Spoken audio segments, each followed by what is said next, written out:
Hi, this is Dr. Woywood with Woywood Family Chiropractic, and today we want to talk about how to prevent arm pain.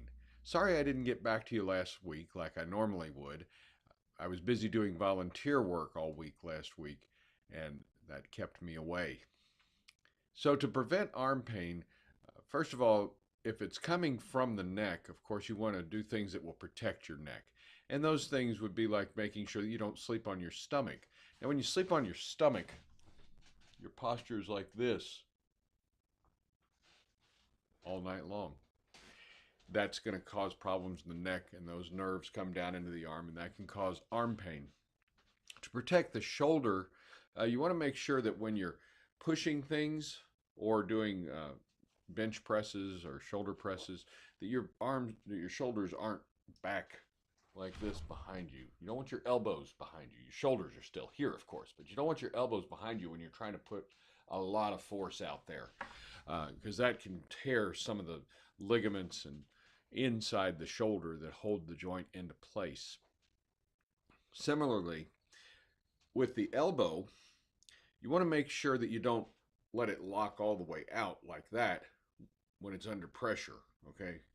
Because that can cause problems with a bursa or a sac of fluid that's inside here that keeps the bones from hitting each other when the elbow is fully extended.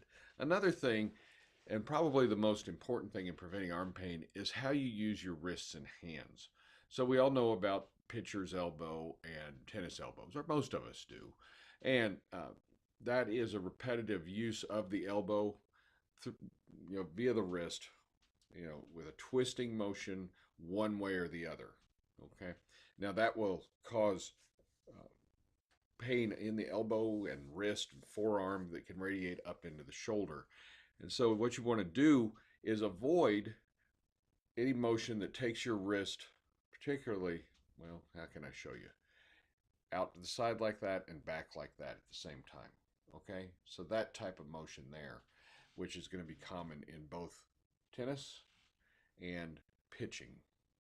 Okay? So you want to avoid that back and to the side of the pinky. All right. You also want to avoid that in typing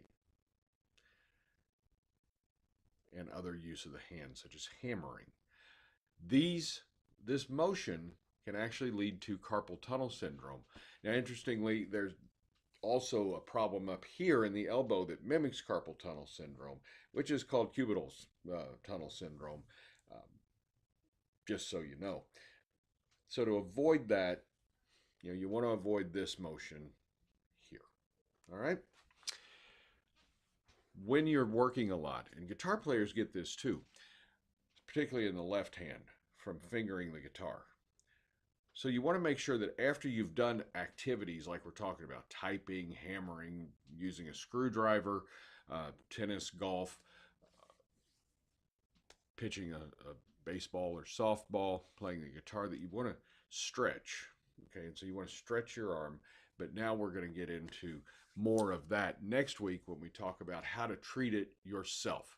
So until then, have a healthy, active, and fulfilling life.